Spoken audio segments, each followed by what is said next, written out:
નમસ્કાર, સ્વાગત છે આપનું સંદેશ ન્યૂઝમાં. આપની સાથે હું છું ફાલ્ગુની. અમદાવાદ એટીએસ તરફથી પત્રકાર પરિષદ સંબોધવામાં આવી રહી છે.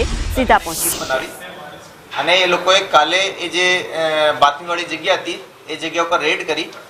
એ રેડવાળી જગ્યા હતી જે 5000 આરોપીઓ હું તમને કીધા એ બધા 5 આરોપી મળી આવ્યા અને સાથે સાથે FSL થી ચેક કરાવતા જે તે જગ્યા ઉપર જે કેમિકલ મળી આવેલ હતો એ અલ્પ્રાઝોલમનીમાં પુષ્ટિ પણ થઈ. આ અલ્પ્રાઝોલમની ત્યાં ક્વોન્ટિટી 107 kg મળી આવેલ છે. એ સાથે સાથે જે એ માલ લેવનાર માણસ હતો અજય જૈન એને દ્વારા રણજીત ડાબીને 30 લાખ રૂપિયા કેસ એક ટોકન પેટે આપેલા હતા. એ 30 લાખની રિકવરી પણ રણજીત ડાબીથી કેશની થઈ છે. આ કેસ પછી તાત્કાલિક જે લેવનાર છે માણસ અજય જૈન એ ભાગીને જાય એના માટે ટીમ દ્વારા એફર્ટ કરવામાં આવેલા અને એને પણ મોડી રાત્રે અમે એને પણ પકડી લીધા છે. એ જે અજય જૈન છે એ મૂળ MP નો રહેવાસી છે અને એ પહેલા CBN અને NCB ના કેસીસમાં નાર્કોટિક્સના કેસીસમાં આરોપી રહી ચૂકેલ છે. આ અલ્પ્રાઝોલમની જે બેસિકલી ટેબ્લેટ છે સિડેટિવ હોય, નીંદ માટે યુઝ થતી હોય છે અને સામાન્ય રીતે માર્કેટમાં 0.25 mg યા 0.5 mg ની આ ટેબ્લેટ્સ બીકતી હોય છે. અગર 0.25 mg ની વાત કરીએ તો 1 ગ્રામની અંદર લગભગ 4000 ટેબ્લેટ બને એવો હોય છે. તો આ જે કમ્પ્લીટ ક્વોન્ટિટી છે 107 kg એમાં બીજા બાઇન્ડિંગ કેમિકલ્સ અને ડાયલ્યુટર વગેરે મળીને લગભગ 42 કરોડથી વધારે ટેબ્લેટ્સ એમાંથી બનવાની શક્યતા હતી અને એ ટેબ્લેટ બન્યા પછી આની જે સ્ટ્રીટ લેવલ વેલ્યુ છે એ લગભગ 107 કરોડ રૂપિયા થાય છે. સેવા ટેબ્લેટ કઈ કઈ જગ્યાએ વેચવાના હતા અજય હતો તે કેટલા સમયથી આ લોકો પાસેથી ખરીદતો હતો તે અંગે કોઈ જાણકારી નથી કે પ્રાથમિક તપાસ કરવામાં આવેલી છે. પ્રાથમિક તપાસમાં આ લોકોએ એ જગ્યા ઉપર જે વર્ક ઓર્ડર ઉપર પહેલો જ જો વર્ક ઉપર કામ કરતા હતા એ પહેલા કદાચ બહુ નાની ક્વોન્ટિટીમાં સેમ્પલ ટેસ્ટ થાય એના માટે 200-300 ગ્રામનો જથ્થો કોઈ જગ્યા ઉપર નાના ઓપરેટર્સ ઉપર તૈયારી કરી હતી. પરંતુ જે અજય જૈન જે છે એ કારણ કે પહેલા પણ પકડાયેલા આરોપી છે તો એનો જે નેટવર્ક છે એના બાબતમાં અમે વધારે તપાસ કરી રહ્યા છીએ. એ પણ અમારી ગિરફ્તમાં આવી ગયો છે. બેકગ્રાઉન્ડ શું છે? કોણ કોણ છે આ લોકો? આ બેસિકલી જે આરોપીઓનો બેકગ્રાઉન્ડ હું કહું કે જે રણજીત ડાબી છે મેનલી ટ્રેડર છે, કેમિકલ્સમાં ટ્રેડિંગ કરે છે. તો એના બાબતમાં એ આ સુધી કયા કયા કેમિકલ્સની ટ્રેડિંગ કરી છે એ બધું અમે તપાસમાં બહાર પાડીશું. રિમેનિંગ જે 4 આરોપીઓ હું કીધા એમાંથી 1-2 ના કેમિકલ્સની ડિગ્રી ધરાવવાનો બેકગ્રાઉન્ડ છે. એ લોકો ત્યાં ખંભાતમાં લોકલ કેમિકલ ફાર્માસ્યુટિકલ ઇન્ડસ્ટ્રી છે એમાં કામ કરતા હતા. ત્યાંથી જ આ બધાની ઓળખાણ થઈ હતી. સાહેબ આખું જે નેટવર્ક એનું માસ્ટરમાઇન્ડ કોણ છે ગુજરાતની અંદર અને એનું બેકગ્રાઉન્ડ શું જાણવા મળી રહ્યું છે? એનું એજ્યુકેશન શું? હાલ તપાસ પ્રાથમિક સ્તરે છે તો હું એની પાછળ પણ કોઈ બેકગ્રાઉન્ડ થઈ શકે. મુખ્યત્વે જે ડિમાન્ડ સાઇડ છે જે એ પૂરી પાડવા માટે ડિમાન્ડ જે છે એ અજય જૈનની ડિમાન્ડ હતી અને એને પૂરી પાડવા માટે જે રણજીત ડાબી, વિજય મકવાણા, હેમંત પટેલ છે એ મુખ્ય માણસો એમાં હતા. સર નિયમ મુજબ કેટલો આ પાવડર છે બનાવવાનો હોય છે? નિયમ શું હોય છે એના? બધું મળી આવ્યો છે. એ એક અલ્પ્રાઝોલમ છે જે એ NDPS ના શેડ્યુલમાં આવતો એક નાર્કોટિક્સ ડ્રગ્સ છે. આ સામાન્ય રીતે ટેબ્લેટ ફોર્મમાં ડોક્ટરની પ્રિસ્ક્રિપ્શનમાં મળી શકે પરંતુ એની જે સ્મોલ ક્વોન્ટિટી જે કેસ કરવા માટે ઘણી પૂરતી હોય છે એ પણ 5 ગ્રામ છે અને 100 ગ્રામ તો એની કમર્શિયલ ક્વોન્ટિટી છે. તો વગેર પરમિશન એનો ઉત્પાદન નહીં થઈ શકે. સવાલ છે આ જે કંપની છે એની પાસે આ જે ડ્રગ્સ બનાવવા માટેનું લાયસન્સ હતું, તો કેટલા જથ્થા સુધી બનાવવાની પરમિશન? નહીં, હું કીધા કે એ અલ્પ્રાઝોલમ બનાવવાનો આના પાસે કોઈ પણ લાયસન્સ, કોઈ પણ પ્રકારના કાગળ ના હતા. સાહેબ આજે જે કોના કોન્ટેક્ટમાં હતો? રણજીતના કોન્ટેક્ટમાં હતો તો રણજીત સાથે સંપર્ક કેવી રીતે થયો હતો એનો?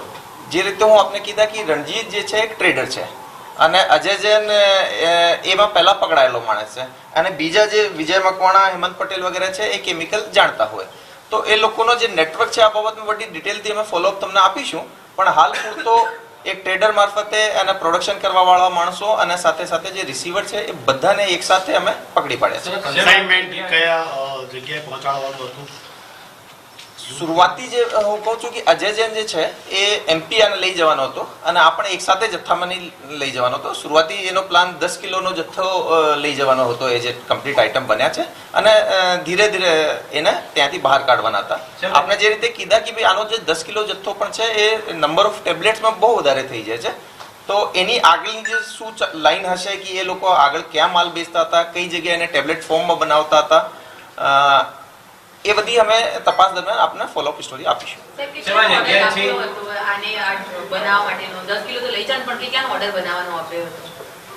એમાં એ 10 કિલોનો ઓર્ડર આપ્યો હતો, પરંતુ એની જે ડિમાન્ડ છે એ એનાથી વધારે હતી, તો એના માટે એક સાથે આ જથ્થો એ તૈયાર કર્યા હતા. કેટલા સમયથી સાહેબ અહીંયા આ ફેક્ટરી ચાલતી હતી જ્યાં આ લોકોએ આ બનાવ્યો છે જથ્થો મળ્યો? આ ફેક્ટરી આ લોકોની નથી. આ લોકોએ એને જોબ વર્ક માટે પર્ટિક્યુલર પોર્શન લીધો હતો અને લગભગ લાસ્ટ 10-12 દિવસથી ત્યાં રો મટીરિયલ લઈને આ પ્રોડક્શન તૈયાર કરતા હતા. સાહેબ, જે રો મટીરિયલ છે એ કેટલું પ્રોડક્શન થઈ શકે એવું જે મળી આવ્યું છે? નહીં, જે અમને જે બીજો જે અહીંયા કેમિકલ મળ્યો છે એ કેમિકલ અલ્પ્રાઝોલમ સિવાયનો છે, જે કે નાર્કોટિક્સની કેટેગરીમાં નથી આવતો. જે અલ્પ્રાઝોલમ બનાવવાનો રો મટીરિયલ હતો એ લોકો કમ્પ્લીટ વાપરી નાખ્યા હતા અને કમ્પ્લીટ પ્રોડક્શન થઈ ગયું. અજય અને ટ્રેડર છે બાકીના જે 3 આરોપીઓ છે એ ત્યાં કઈ રીતે એમને નોકરી રાખ્યા હતા, પૈસા પગાર હતો, શું હતું? એ બધું અમે તપાસ દરમિયાન કહીશું કે આને માઇન્યુટ પેમેન્ટ હતો કે આને બલ્કમાં એક સાથે પૈસા આપવાના હતા, એ અમે આપને બતાવીશું. સર, આ પેલું કન્સાઇનમેન્ટ એ બધી ડિટેલ્સ મોટા મોટી તમને જે ડિટેલ્સ જે રીતે કીધા કે અમારી જે કમ્પ્લીટ ટીમ છે એ લેટ નાઇટ સુધી આ જે રિસીવર છે, જે કે મતલબ પૂરા નેટવર્કનો એક મુખ્ય માણસ કહી શકાય, એના ઉપર લાગેલી હતી. આજે અમે લોકો આ લોકોનો રિમાન્ડ લઈશું અને રિમાન્ડ લીધા પછી એ બધી ચીજો ઉપર તપાસ કરીશું, જે નાના મોટા મુદ્દાઓ પૂછી રહ્યા છે. એ ફેક્ટરીનું નામ આપને કીધું, હું ગ્રીન લાઈફ ઇન્ડસ્ટ્રીઝના નામથી આ ફેક્ટરી છે, નેજા ગામમાં આવેલી છે, ખંભાતના. સાહેબ, આપણે રો મટીરિયલ જપ્ત કર્યું છે કે ટેબ્લેટનો જથ્થો પણ મળી આવ્યો છે? કારણ કે 42 કરોડ જેટલી આપી કીધું ટેબ્લેટ બની શકે તેટલું મટીરિયલ. એ ત્યાંથી રો મટીરિયલ નહીં, તૈયાર અલ્પ્રાઝોલમ એપીઆઈ મળી આવેલ છે. એને પછી કોઈક જગ્યા ઉપર લઈ જઈને બીજા જે ઇમ્પોર્ટન્ટ કેમિકલ નહીં હોતા એવા બાઇન્ડિંગ કેમિકલ્સ જે હોય એની સાથે મિક્સ કરીને પછી ટેબ્લેટ બનાવીને એની પેકિંગ કરીને વેચવામાં આવે છે. સર, ફેક્ટરીના માલિકની ધરપકડ કરવામાં આવી છે જે આને ભાડે આપી છે? નહીં, એને હાલ ધરપકડ કરવામાં આવી નથી. મટીરિયલ ક્યાંથી લાવવા જેવું પ્રાથમિક તપાસ કરી? એ બધાના કાગળ બિલ વગેરેની અમે તપાસ કરીશું, બધી ડિટેલથી આપને જણાવીશું. આરોપીઓની ભૂમિકાને જોતા કેટલા દિવસના રિમાન્ડની માંગણી અને કઈ કોર્ટમાં કરવામાં આવશે? એ ખંભાતની લોકલ કોર્ટમાં આને પ્રોડ્યુસ કરવામાં આવશે અને મેક્સિમમ રિમાન્ડ અમે માંગીશું. હવે શોર્ટમાં ખાલી